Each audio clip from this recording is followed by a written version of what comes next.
సంబంధించినటువంటి ఏర్పాట్లు కూడా శ్రీనివాస్ ఏంటి రీపోలింగ్ సంబంధించి రెండు కేంద్రాల్లో ఎలా సాగుతోంది మరి కాసేపట్లోనే అక్కడ ముగియబోతోంది అంతా ప్రశాంతంగానే పోలింగ్ ప్రక్రియ ముగుస్తోంది అనుకోవచ్చా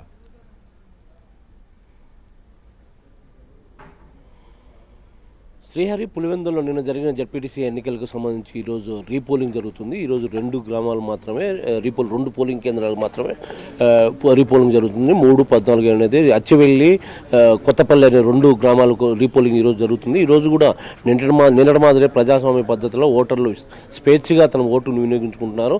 ఈరోజు ఉదయం 7 గంటలకు ప్రారంభమైన ఎన్నిక ఈరోజు సాయంత్రం 5కు ముగుస్తుంది. ఇప్పటికే దాదాపు నిన్నటి మాదిరి భారీగా శాతం ఉదయింది. నిన్న 76.44 కాగా ఈరోజు ఇప్పటికే 45% దాటింది.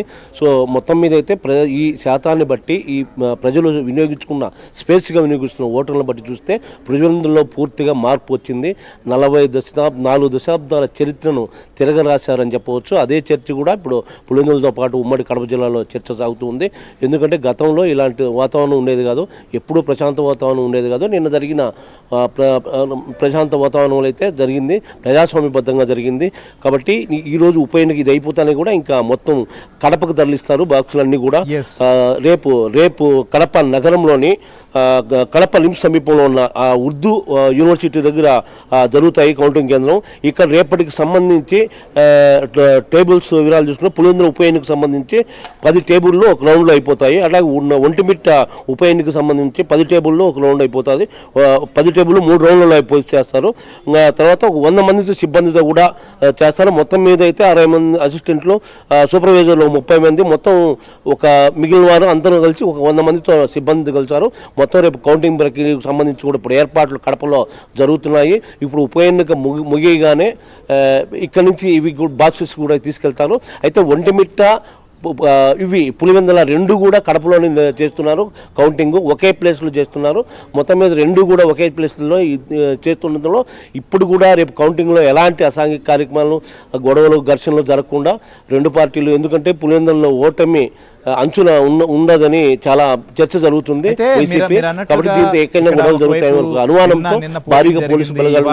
కంప్లైంట్లు వచ్చిన నేపథ్యంలో మళ్ళీ రెండు కేంద్రాల్లో రీపోలింగ్ చేస్తున్నటువంటి పరిస్థితి. కానీ అసలు ఇది ఎన్నికలేనా అని చెప్పి జగన్మోహన్ రెడ్డి మాట్లాడుతుంది. చూస్తే అసలు ఎన్నికలే కాదు, అసలు ఎన్నికలు ఎక్కడ జరిగాయి, అంతా కూడా ఏకపక్షంగా చేస్తూ వచ్చారు అక్కడ పోలీసులు, అధికారులు, ఎలక్షన్ సంఘం అంతా అనేటువంటిది ఆయన ఆరోపణ. సో దీనిపైన అక్కడ స్థానికంగా ఉన్నటువంటి టీడీపీ నేతల రియాక్షన్ ఏంటి అసలు?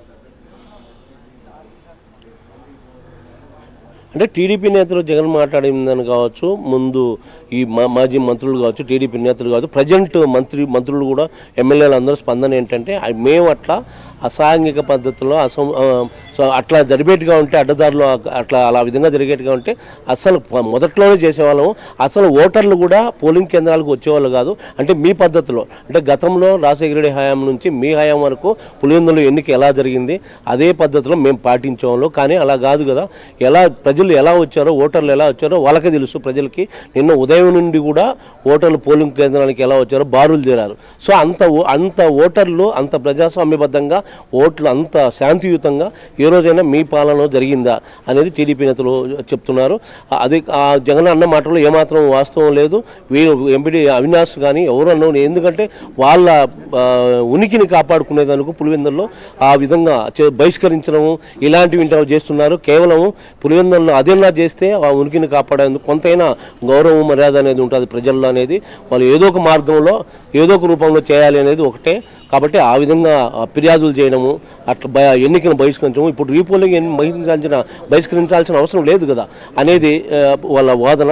ఇప్పుడు మనము నిన్న ఈ ఎన్నికలకు సంబంధించి మొత్తం టీడీపీ ఎమ్మెల్సీ రాంగోపాల్ రెడ్డి ఇక్కడ తిరిగారు. నిన్న కూడా, ఈరోజు కూడా రీపోలింగ్ తిరిగాడు.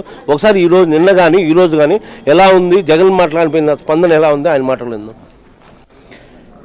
ఈరోజు జరిగిన రీపోలింగ్ కూడా ప్రశాంతంగా జరిగింది. పెద్ద ఎత్తున